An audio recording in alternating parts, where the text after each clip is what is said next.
Bien, hermano, buenas noches nuevamente con cada uno de ustedes. Después de ir estudiando ya casi tres, cuatro capítulos sobre la vida de Sansón, ¿no? Uno de los jueces más famosos. Ahora vamos a entrar a un nuevo capítulo, el capítulo 17, donde de alguna manera vemos de que el pueblo de Israel no ha cambiado, sino sigue igual. Y por cierto, aquí vamos a ver cuál es el estado espiritual, básicamente, del pueblo de Israel, ¿no? Entonces... Esperamos, la verdad, yo espero de la historia de Sansón, cuando lo estudiamos verso a verso, nos damos cuenta de que no es tanto así como que el superhéroe, ¿no? Sino al contrario, ¿no? Fue un hombre necio, a pesar de cómo Dios lo llamó.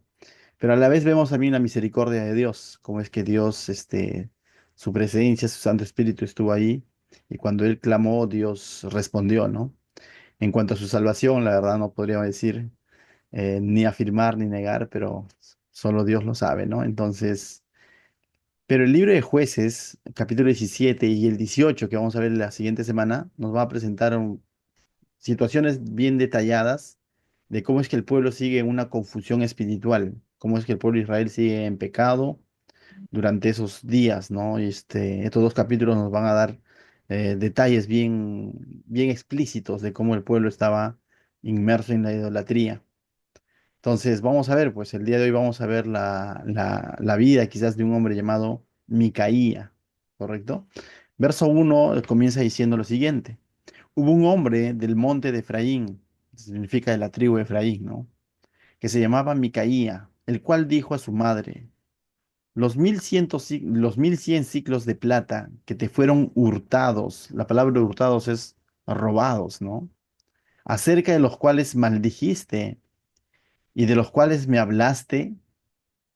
Esto nos da a entender de que esta mujer había perdido, alguien le había robado 1100 ciclos de plata, haciendo una conversión, eso es un equivalente a casi 13 kilos de plata, ¿no? Hoy en día, imagínate, 13 kilos de plata, ¿no? Cuánto valor tiene, ¿no? Esto había sido hurtado a esta mujer y ahora se acerca a su hijo y le está confesando de alguna manera. Esta mujer había soltado una maldición, ¿no? Y ya me imagino como que maldito, o que le pase tal cosa, aquella persona que cogió mis 1100 ciclos de plata, ¿no? Algo así. Pero ahora el hijo le va a confesar algo. De los cuales me hablaste, he aquí el dinero está en mi poder, le dice. Y yo lo tomé. Entonces la madre dijo, bendito seas de Jehová, mi hijo. No sabemos si esta expresión de bendito seas de Jehová es porque esta mujer, porque está alegre que saber que su todavía puede contar con ese 1100 ciclos de plata, con esos, o porque bueno, se está enterando, ¿no? Al ser su hijo no le indigna tanto eso, sino más bien el hecho de que el dinero de alguna manera está a salvo, ¿no? Pero bueno, el hijo había hurtado, ¿ya? Entonces, eh, continúa la historia, verso 3 dice, y él devolvió los 1100 ciclos de plata a su madre, y su madre dijo, en verdad he dedicado el dinero a Jehová por mi hijo, para hacer una imagen de talla y una de fundición. Ahora pues yo te lo devuelvo. Y aquí es interesante porque esta mujer, tanto en el verso 2 como en el verso 3 menciona a Dios. Y eso nos podría llevar a pensar que es una mujer piadosa, una mujer temerosa de Dios. Pero si analizamos toda la historia, nos vamos a dar cuenta que no tanto es así. El hecho de mencionar a Dios dentro de su lenguaje, dentro de sus expresiones, no es una garantía de que esta mujer era una mujer de Dios. Y eso es lo que vamos a ver. ¿Por qué?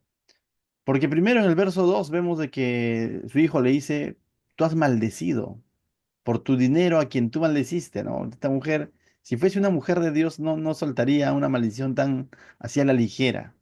Pero el verso 3 es más detallado porque dice, aunque en verdad he dedicado el dinero a Jehová por mi hijo, dice, ¿no? Pero ¿qué dice? Para hacer una imagen de talla y una de fundición. Ahora pues yo te lo devuelvo. Esta mujer estaba dispuesta a hacer una imagen de qué? De talla y una de fundición. Algunos creen que esta imagen podría ser de un dios falso, porque ellos tuvieron bastante influencia de los pueblos paganos y uno de los dioses falsos era Baal, por ejemplo, o Astarot. Y otros dicen, no, esta mujer probablemente estaba queriendo hacer una imagen de Jehová, ¿no? Cual fuese, cual fuese el caso, Dios había prohibido estrictamente a través de Moisés, en el libro de Levítico, en el libro de Deuteronomio, dentro de los 10 mandamientos que está en el libro de Éxodo, que se hagan imágenes, ¿no? Entonces Dios había prohibido y había sido explícito en eso. Pero al mismo tiempo, al revelar el corazón de esta mujer que está inclinada hacia la idolatría, ya sea que ella quería hacer una imagen de Dios, Jehová o de un falso Dios, esto estaba mal. Y al mismo tiempo nos está reflejando cómo estaba el pueblo, ¿no? Aún su intención sea representar a Dios, pero estaba mal. Y lo vamos a ver más adelante, que esto va a ir de mal en peor.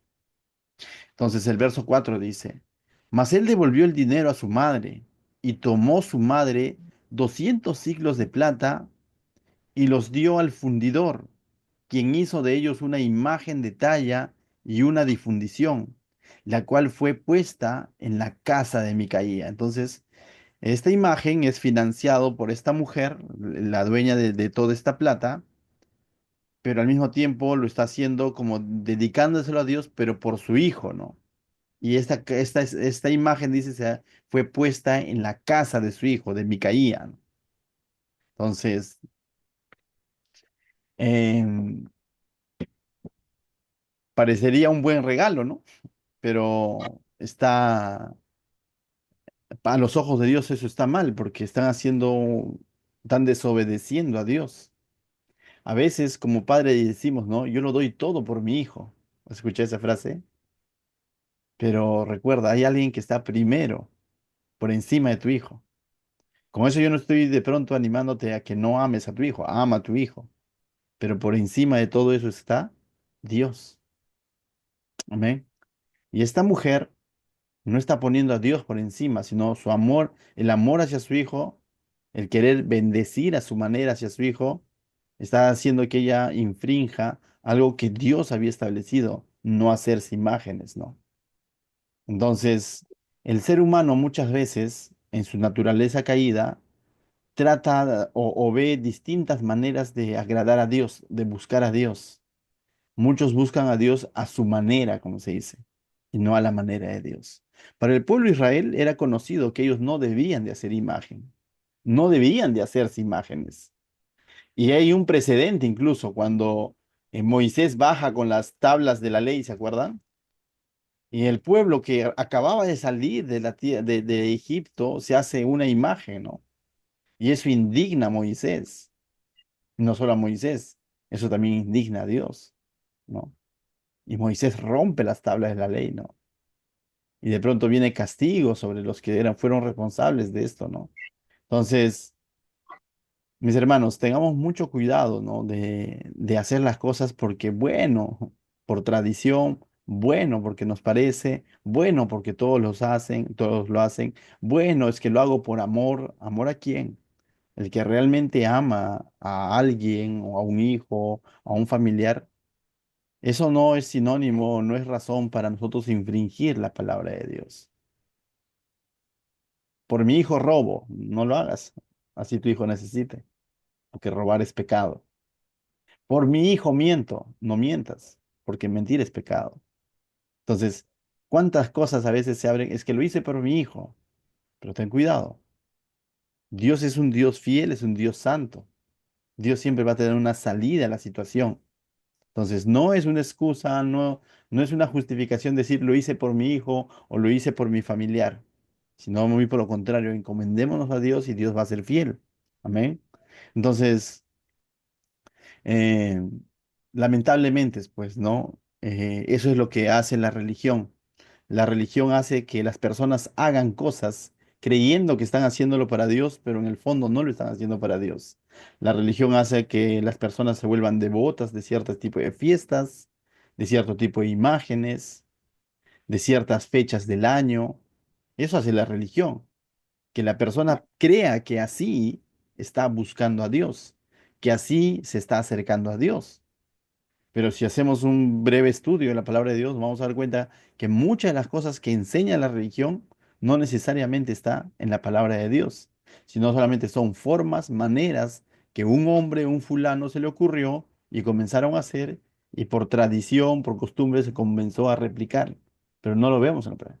Y eso está pasando ahora en el pueblo de Israel cuando estaban ellos en ese momento oscuro, en esos 400 años, ya en la tierra prometida se han olvidado de lo que dice la Biblia para ellos, escrito hasta aquel momento el Antiguo Testamento, o los 5 primeros libros de la Biblia al menos, se han olvidado de de quién es el Dios de la Biblia y están queriendo adorar y buscar a Dios a su manera.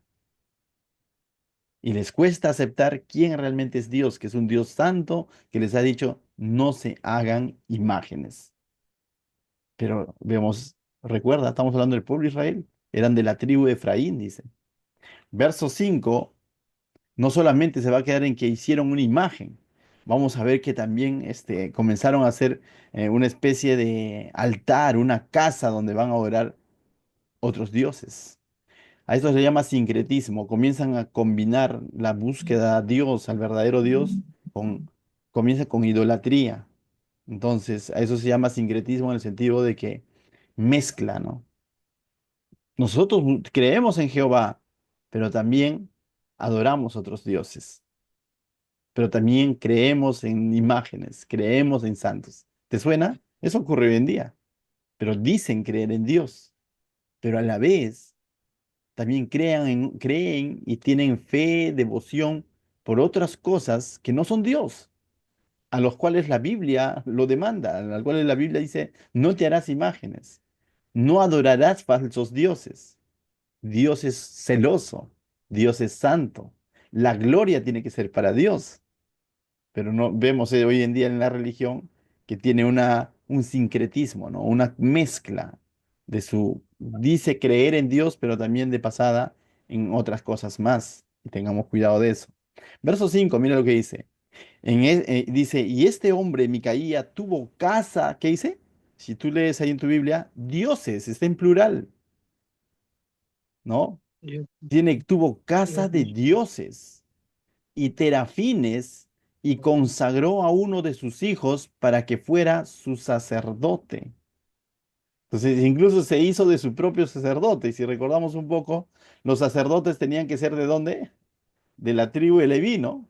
Pero este hombre que es de la tribu de Efraín está haciéndose de su propio sacerdote, está levantando a su hijo como su propio sacerdote para que ministre en esa casa de dioses que él había levantado en su casa, valga la redundancia, y en el cual ya tenía una imagen, no sabemos de qué Dios, probablemente incluso pre- eh, intentaron replicar quizás a Jehová en su manera de pensar, no lo sabemos, pero sí la Biblia nos dice que era una casa de dioses.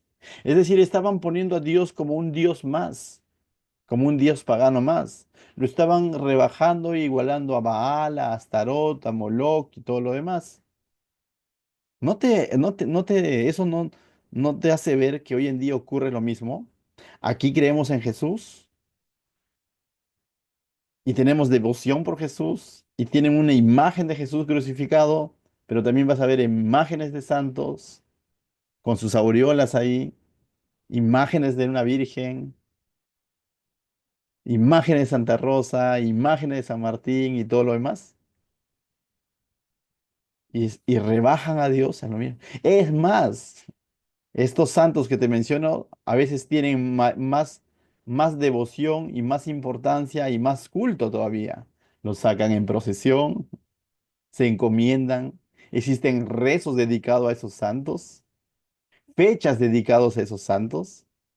Eso se llama sincretismo, combinar, mezclar. Y lamentablemente, si tú vas a la palabra de Dios, vas a la Biblia, vas a ver que la Biblia incluso más bien demanda ese tipo de cosas. No solamente hay un silencio, no, sino la Biblia demanda ese tipo de cosas. Demanda la idolatría, denuncia la idolatría. Dice, no te harás imágenes. Pero vemos aquí dentro del pueblo de Israel que se había formado una casa de dioses. Dice este hombre Micaías, se hizo un efod. Un efod era una vestimenta especial que Dios había establecido para el sacerdote o para el gran sumo sacerdote. Y eso lo vemos en el Éxodo. Cuando el pueblo es sacado de Egipto, está siendo llevado a la tierra prometida y están en el desierto, Dios les dice que levanten un tabernáculo, ¿no? Donde iba a descender su presencia, ¿no? Su Shekinah, pero tenía que haber un sacerdote quien presentaba los sacrificios y ministraba, servía ahí en el tabernáculo y todo lo demás. Y ese sacerdote lo escogió Dios, tenía que ser de la tribu de Leví, de la familia de Aarón, quien fue el primer sacerdote establecido por Dios. Y esto debía de ir de generación en generación. Pero vemos que el pueblo ha pasado unos años y han olvidado todo eso. Y este hombre, Micaía, está haciendo una casa de dioses en su casa, tiene una imagen, se está haciendo de una vestimenta de sumo sacerdote. No solo eso, ah, está haciéndose de terafines. ¿Qué son terafines? Son como dioses domésticos, como dioses menores a quienes las personas acudían para pedir algo. El dios de la agricultura, el dios del río, el dios de la lluvia. Son dioses domésticos a quienes las personas acudían para pedirle, valga la redundancia, como para pedir por sus necesidades, ¿no? Y les llevaban ofrendas. Consagró a uno de sus hijos, dice, como sacerdote. Entonces esto es idolatría pura. ¿Dónde?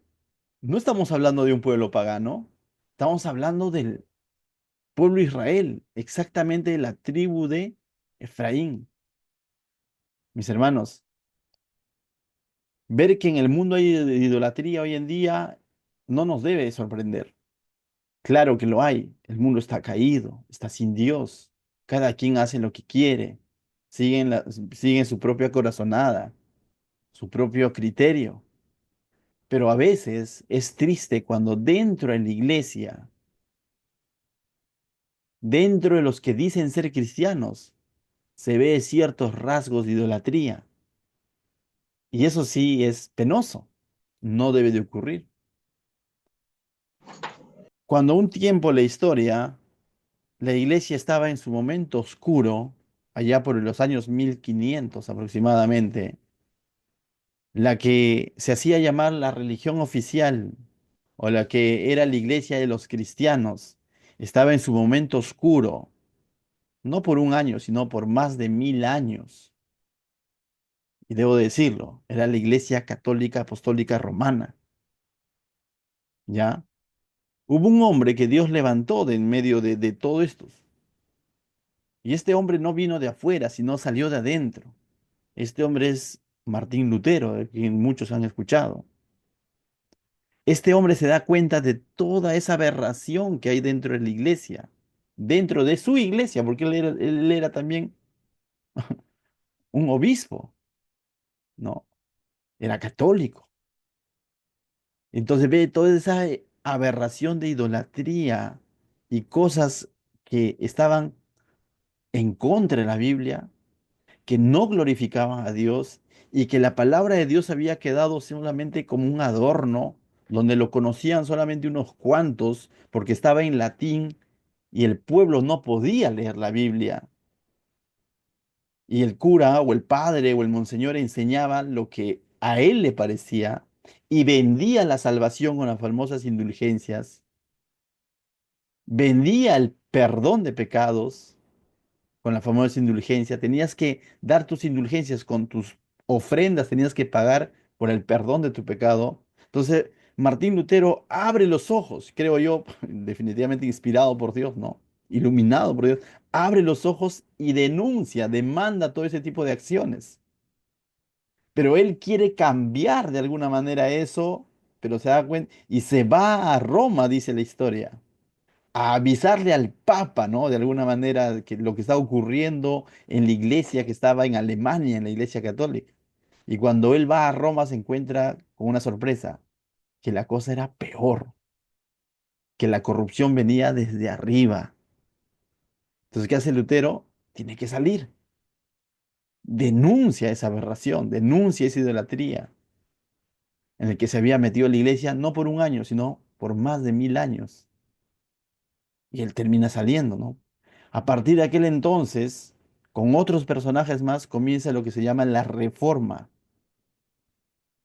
también conocido como los protestantes, porque protestaron diciendo, esto no está en la Biblia, esto no enseña a Dios, esto no agrada a Dios. Y le costó casi la vida, tuvo que huir por su vida. No solo él, después Dios levantó otros hombres más que hicieron lo mismo, en Inglaterra, en Holanda, en distintos lugares. Y de la reforma, después de todo ese movimiento que ocurrió, se saca cinco cosas. Se conocido como las cinco solas. ¿Qué es eso? La sola escritura, que significa que la escritura, es decir, la palabra de Dios, la Biblia, es la autoridad final para el cristiano. No el cura, no el padre, no el pastor, no el sacerdote, sino la Biblia, porque es la palabra de Dios. El cura, el pastor, el monseñor, incluso el papa, se puede equivocar, pero la palabra de Dios dice es inerrante, no hay error en ella. Entonces sale la sola escritura, solo la palabra de Dios, no hay error y es nuestra autoridad final. Y vemos aquí en esta historia que la palabra de Dios había quedado a un costado, ¿no? Porque ¿qué decía la palabra de Dios? No se hagan imágenes, había establecido cómo iba a ser el sacerdocio, y aquí están haciendo lo que ellos quieren. Otra cosa que se sacó de la reforma, otra sola, es solo, solo a gloria, o solo Dio gloria en latín, ¿no? Que solo a Dios sea la gloria, que solamente Dios debe ser glorificado en el mundo cristiano, dentro de la iglesia, no el Padre, no un líder, no un pastor, no un santo, no un profeta, no una virgen, sino solo a Dios sea la gloria, la segunda sola. La sola fide o la sola fe, solo mediante la fe puedo ser salvo, no pagando indulgencias, no pagando diezmos, ni presentando sacrificios, solo mediante la fe. Solo Cristo, es decir, solo Cristo salva, nadie más, ningún santo salva, solo Cristo salva. Y sola gracia, que significa la salvación, es solamente por gracia, no por obras para que nadie se gloríe. Entonces te he contado un poco la historia de cómo es que de pronto renace el verdadero cristianismo. Hoy en día conocido como evangélicos, cristianos, protestantes, quieran como le llames, bautistas, pero volvimos a lo que en un principio fue. Y por otro lado, la religión oficial sigue siendo lo mismo. Sigue enseñando lo mismo, siguen con sus santos, siguen con sus tradiciones, siguen con sus fiestas, que no están en la Biblia, sino muy por lo contrario, que son denunciadas por la palabra de Dios. Entonces, eso como reflexión, mis hermanos. Pero volviendo a la historia nuevamente, vemos el momento oscuro entonces del pueblo de Israel a través de esta familia donde tienen una casa a dioses, se han levantado una imagen, se han hecho de una vestimenta que correspondía solo al sumo sacerdote, se han hecho de dioses domésticos, han consagrado a uno de sus hijos como sacerdote, así no sea de la tribu de Leví, que nos dice ahora el verso 6. En aquellos días, este es una especie de resumen a lo que yo les acabo de decir, pero mira, lo dice ahí, ¿no? En aquellos días que dice, no había rey en Israel. Uno hacía lo que bien le parecía. Y algunos pueden confundir y decir, ah, como no tenían un líder, por eso estaban así. No, no tanto es así. Porque aun cuando ellos tuvieron un líder, el líder no era garantía de que en el pueblo no iba a haber pecado. ¿Te acuerdas? Líderes hemos visto, mismo Sansón, tenían un líder, pero igual el pueblo estaba en pecado, ¿sí o no? Igual el pueblo estaba inmerso en idolatría. Tuvieron en algún momento a Gedeón, pero Gedeón mismo también se desvió.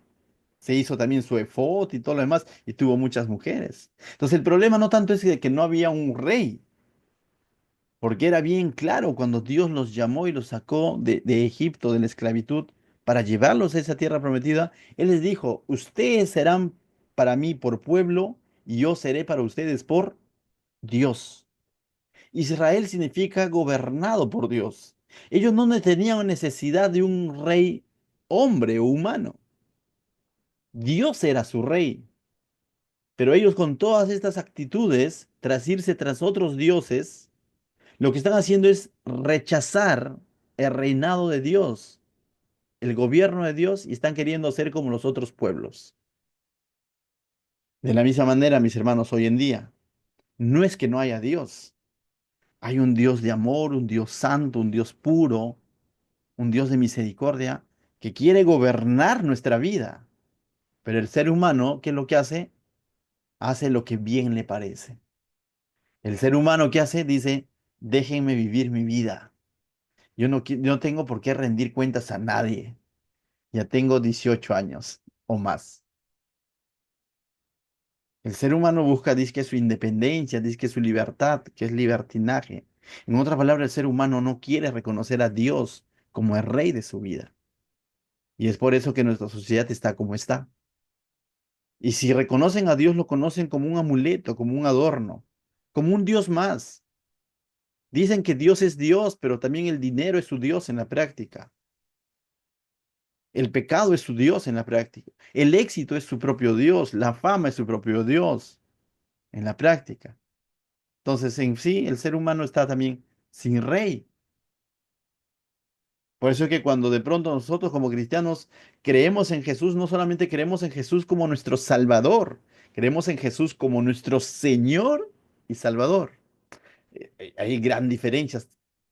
No solamente creemos que nos ha salvado del pecado, sino nosotros creemos que Él es nuestro Señor y quien debe de gobernar nuestra vida. Y como cristianos hoy nos debemos a lo que dice Jesús. Y tú dirás, ¿y dónde está lo que dice Jesús? En su palabra. Jesús lo dijo de otra manera, el que me ama, es decir, el que realmente cree en mí, guarda mi palabra, dicen los evangelios. Entonces no está en el hecho de decir nada más, yo también soy cristiano, yo también creo. Hoy día me encontré con dos personas, bueno, conversando, ellos no son cristianos, son católicos, y dice, pero igual creemos en el mismo Dios, me dijeron.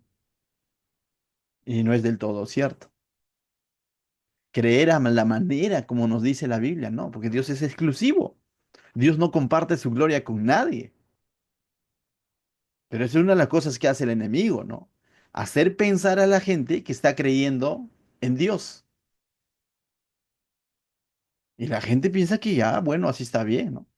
Calmo mi conciencia, yéndome a un retiro cada cierto tiempo, siendo mayordomo de alguna fiesta patronal cada cierto tiempo, ayudando a los niños en Navidad, y así calmo mi conciencia y el enemigo está tranquilo diciendo, bueno, ya está adormecido. Tengamos cuidado, mis hermanos. Nuestro Dios es un Dios de 24/7, todos los días, todas las 24 horas del día. Eso es cuando realmente Dios, es tu Señor. Está gobernando cada área de tu vida, tu matrimonio, tu negocio, tu persona, las cosas que quieres estudiar en un futuro, que quieres ser. En todo tienes en cuenta a Dios, no solamente en un momento, ¿no? O no solo en necesidad. Hemos visto en el libro de Jueces, capítulos anteriores, cada vez que el pueblo entraba en aflicción, ¿qué hacía? Acudía a Dios, clamaba a Dios, ¿no? Dios obraba, levantaba un juez, levantaba un líder, los libraba, al rato se olvidaban nuevamente de Dios. Por eso este libro hemos titulado Cuando te olvidas de Dios. Mis hermanos, con todo el amor de mi corazón, no vaya a ser que te hayas olvidado de Dios. No vaya a ser que nos hayamos olvidado de Dios. Que creamos que estamos bien, sí, voy los domingos a la iglesia y todo lo demás. Pero no vaya a ser que en nuestro día a día nos hemos olvidado de Dios y estamos haciendo, como dice el texto del verso 6 de Jueces, cada uno hacía lo que bien le parecía. Voy los domingos a la iglesia quizás, le canto a Dios, pero de lunes a sábado hago lo que a mí me parece. Si es así, estoy reflejado en esta familia, en este pueblo. Entonces eso no es cristianismo. Cristianismo es un estilo de vida, tener a Dios presente en cada momento de mi vida. Amén. Verso 7. Continuamos con la historia entonces. Dice, Y había un joven de Belén de Judá, de la tribu de Judá, el cual era levita. Ciertamente nos da a entender que este hombre era de ascendencia levita, era de la tribu de Leví, pero vivía en Belén de Judá, ¿no? De ese lugar estaba viniendo. Entonces, si él era levita, él es un candidato para ser sacerdote. Amén. Y uno podría decir, por fin, ¿no? Apareció un sacerdote. Y por cierto, como paréntesis, el sacerdote había sido elegido por Dios de la tribu de Leví para que cumplan una función, no solo en el tabernáculo.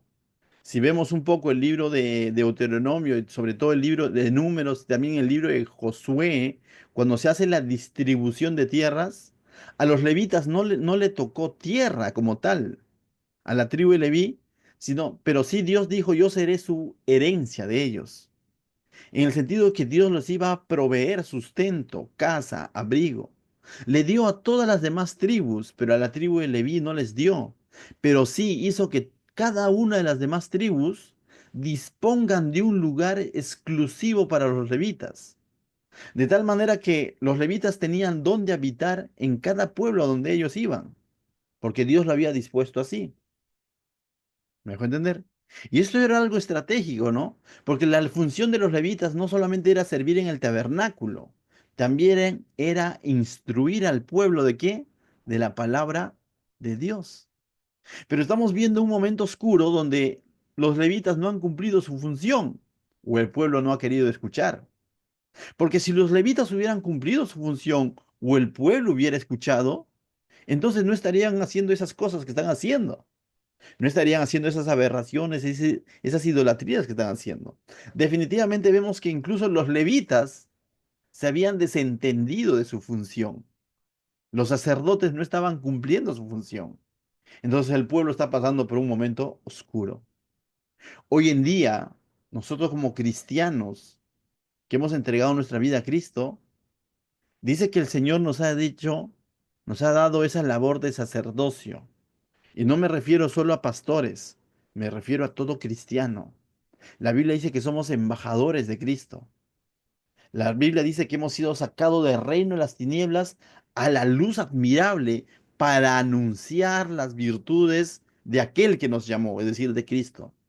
Tú y yo tenemos una responsabilidad hoy en día en nuestra sociedad, pero si tú y yo no cumplimos esa responsabilidad, nuestra sociedad cada vez va a estar más en oscuridad. La iglesia tiene una función, pero si la iglesia se contamina, pero si la iglesia olvida cuál es su función, es mucho más triste todavía. Entonces, en ese momento de la historia del libro de jueces, entonces vemos que este levita, por fin apareció un levita, pero este levita dice, era forastero allí. Forastero es una persona que está yendo de lugar en lugar y no tiene dónde habitar. ¿Acaso Dios no era su herencia? ¿Acaso Dios no había provisto de lugares? Sí, pero al no cumplir su función, al pueblo estar en idolatría, todo eso, si están cometiendo idolatría, haciéndose imágenes, ¿cómo no van a romper todas las demás, am, todos los demás principios o mandamientos que Dios había dejado? Todo eso se había aguado. Entonces el verso 8 nos dice, este hombre partió de la ciudad de Belén de Judá para ir a vivir donde pudiera encontrar lugar. ¿Te das cuenta? Este hombre aprendió el rumbo de su vida. No sabe las promesas que Dios tenía para él como sacerdote. Y este hombre está buscando a ver dónde caer, dónde poder vivir. Y llegando, y se va a encontrar, esto va a ser un encuentro de un idólatra como Micaía y un levita, sacerdote que ha perdido la noción de su llamado. Se van a encontrar. Y llegando en su camino al monte de Efraín, vino a la casa de Micaía. Entonces, aunque este hombre tenía en cada tribu un lugar donde habitar, una ciudad, pero este hombre había olvidado todo eso y se cruza en su camino con Micaía, el idólatra, el que había armado una especie de iglesia, o una especie de casa de dioses, ¿no? Paganos. donde él tenía su propia vestimenta de sumo sacerdote, tenía a su hijo como sacerdote, tenía terafines, dioses domésticos, para que la gente venga a dejarle sus ofrendas y bendiga, entre comillas, sus cultivos. Se encuentran y negocio redondo para los dos. Verso 9 dice, y Micaía le dijo, ¿de dónde vienes? El levita le respondió, soy de Belén de Judá y voy a vivir donde pueda encontrar lugar. Entonces Micaía le dijo, quédate en mi casa y será para mí, y serás para mí padre y sacerdote. Entonces, ¿qué le dice el otro? Hey, mira, y yo te daré 10 ciclos de plata por año, vestidos y comida. Y el levita se quedó. No consultaron a Dios. El levita no se está quedando porque, bueno, aquí voy a compartir la ley de Dios, el Pentateuco, la Torá. No, no, no. Están haciendo un arreglo, un negocio. Quédate, yo te voy a pagar. Sírveme como sacerdote. Eso no fue el llamado para el sacerdocio. Dios no les dijo a los sacerdotes de la tribu de Leví que los iba a levantar y que estén en los pueblos distribuidos o sirviendo en el tabernáculo y que recibirían un pago. Dios le dijo, yo voy a ser su herencia, yo voy a ser su sustento. Dios no les dijo, me van a servir y yo les voy a pagar, o el pueblo les va a pagar. Pero vemos que este levita ha perdido el rumbo. El otro, podemos entender, está inmerso en idolatría, pero el levita mismo también está siendo cómplice de esto. Pastor, ¿y cómo podemos entender eso hoy en día? Te decía hace un momento, tú y yo de alguna manera somos llamados a cumplir la función sacerdotal en el sentido de proclamar el evangelio, de anunciar el mensaje de Cristo, pero sabes, nunca lo hagas por dinero, nunca lo hagas porque te van a pagar, nunca hagas bajo un arreglo ya, ¿cuánto me das y cómo es? Pero lamentablemente, y tengo que decirlo, hoy en día, incluso en el ámbito cristiano, sucede eso. Pastores quizás famosos, que quizás ya tienen cierto seguidores, cierta reputación, ¿no? Cierta fama, hacen contratos para de pronto servir a Dios. Ponen condiciones o requisitos, hospedarse en un determinado hotel, una determinada comida, un monto de ofrenda. Y te puede parecer algo como diciendo, pastor, ¿qué está diciendo, no? Como cristiano, a mí, ¿qué van a decir? No, pero te tengo que decir, eso está mal, no es de Dios. Servir a Dios pensando en cómo se te va a recompensar, eso ya no es servir a Dios por agradecimiento a Dios, es servir a Dios por interés. Y lamentablemente se da. Así como este levita había perdido la esencia de su llamado, hoy en día también hay muchos cristianos que han perdido la esencia de su llamado. Mis hermanos, como constantemente se los digo a los siervos que sirven con nosotros, ninguno de ellos es un asalariado en el sentido de que ninguno de ellos recibe un pago de parte de alguien, ni la persona que les está hablando en este momento. Si servimos a Dios tiene que ser porque entendemos que es un privilegio que Dios nos da y lo tenemos que hacer con gozo y gratitud, no esperando algo a cambio, no esperando nada a cambio, pero sí entendiendo y confiando en que Dios proveerá un trabajo, pero Dios dice, no es deudor de nadie, pero jamás hagas por la recompensa. Hazlo porque estás agradecido con Dios. Amén. Verso 11 dice, agradó pues al levita morar con aquel hombre, ¿no? Claro, le agradó, pues va a tener pago asegurado, comida asegurada y todo lo que él necesita, vestido, comida, dice ahí, ¿no? Y 10 ciclos de plata, eso es lo que va a tener. Y fue para él como uno de sus hijos. Y entonces, ciertamente, se queda en esa casa de Micaía, el idólatra, y negocio redondo, mis hermanos, para ambos. Pero nuevamente vemos que esto nos está reflejando el momento oscuro en el que está viviendo el pueblo de Israel. Y ten cuidado, Y ten cuidado porque uno se puede escandalizar de lo que está pasando ahí, pero quizás si nosotros no nos mantenemos 24/7 con el Señor, no nos mantenemos dependientes de Dios, no nos mantenemos en una comunión sincera con Dios, podríamos caer en este tipo de actitudes.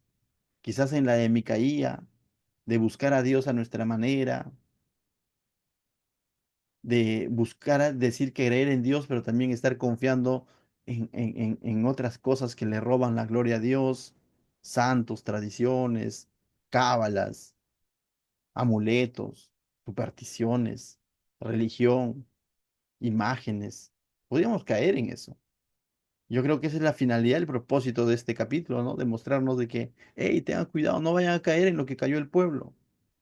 Y si ya eres un servidor del Señor, también te advierte el Señor, te dice, no vayas a caer y perder el rumbo de tu llamado como este levita, que se había olvidado que Dios es su herencia, que va a comenzar a servir a Dios por una conveniencia, porque hay vestidos, ropa, hay ropa, comida, dinero, y no solo eso. No le interesa que haya dioses paganos dentro de esa casa, ¿no? ¿Te acuerdas que en esa casa era una casa para culto para dioses? Como para que quizás lo puedas entender un poco más. ¿Te imaginas a un pastor ministrando un culto budista? Es descabellado, ¿no? ¿Te imaginas? Algo así era, ¿no? Un levita ministrando en una casa para dioses paganos. Es algo loco, pero ocurrió. Tengamos cuidado. Verso 12 dice, y Micaía consagró al levita, y aquel joven le servía de sacerdote. Claro, pero ¿a quién le servía? ¿A Dios o a Micaía? A Micaía. Estaba sirviendo a este hombre. Y permaneció en esa casa de Micaía, dice. Y ahí es donde él va a encontrar, va a permanecer, ¿no? Aunque dice que lo consagró y todo eso, esa consagración no tiene ningún valor, no significa nada, porque esto no está siendo avalado por Dios, ¿no? Este hombre de Micaía no tenía autoridad para consagrar a un sacerdote. Eso lo tenía que ser el gran sumo sacerdote o el sumo sacerdote, que sabe Dios dónde estaba, ¿no? En este momento oscuro. Verso 13. Y Micaía dijo, y nos vamos a dar cuenta acá el propósito, la intención que tuvo Micaía de contratar a este sacerdote. Y Micaía dijo, ahora sé que Jehová me prosperará, porque tengo un levita como sacerdote. ¿Qué es lo que está haciendo? Micaía está contratando a este sacerdote como un amuleto, pensando que así Dios lo va a prosperar. ¿Me va a entender? Esa es la finalidad de este hombre, Micaía. Contratar al sacerdote porque pensando que así Dios lo va a prosperar porque tiene un levita por sacerdote. Hay ocasiones donde el hombre toma las cosas de Dios, pero con una mala motivación. Toma las cosas de Dios, pero como un amuleto. Dice lo siguiente, voy a ir a la iglesia para que el pastor ore por mí, para que Dios me prospere. Eso puede ocurrir una vez, pero ¿sabes?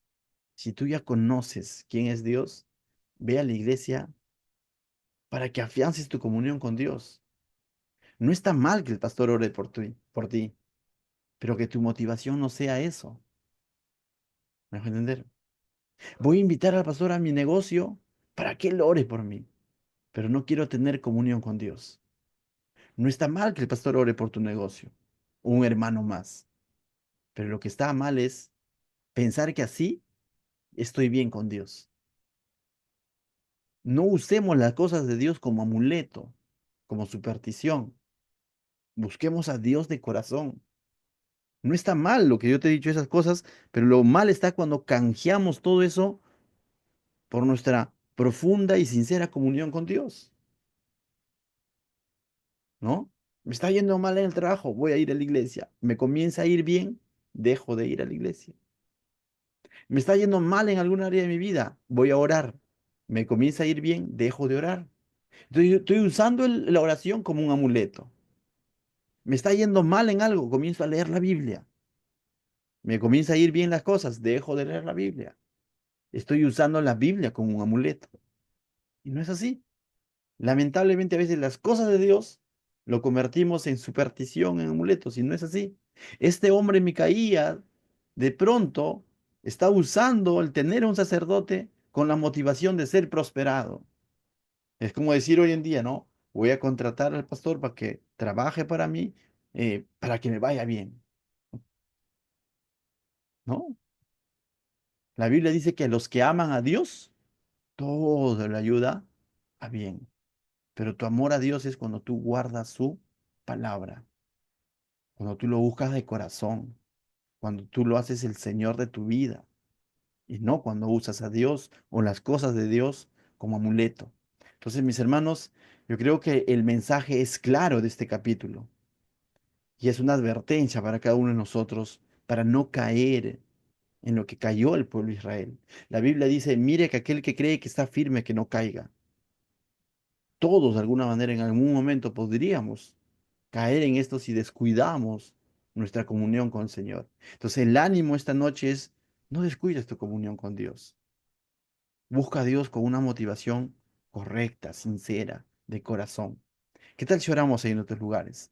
Padre, yo te doy gracias, Señor, esta noche por esta historia, Señor, que tú nos narras, una historia real, Señor, que ocurrió con tu pueblo, donde no había rey porque no te tuvieron en cuenta a ti, Señor, y cada quien hacía lo que quería. Lamentablemente vivimos en un mundo donde cada quien hace lo que quiere, donde el hombre vive conforme su corazón o su corazonada. Nosotros no queremos vivir al azar, Señor. Nosotros queremos vivir confiando en ti, Señor, en lo que tú vas a hacer, Señor, en nuestra vida, en nuestra familia. Te lo pedimos, Señor, y nos encomendamos a ti. En el nombre de Jesús. Amén.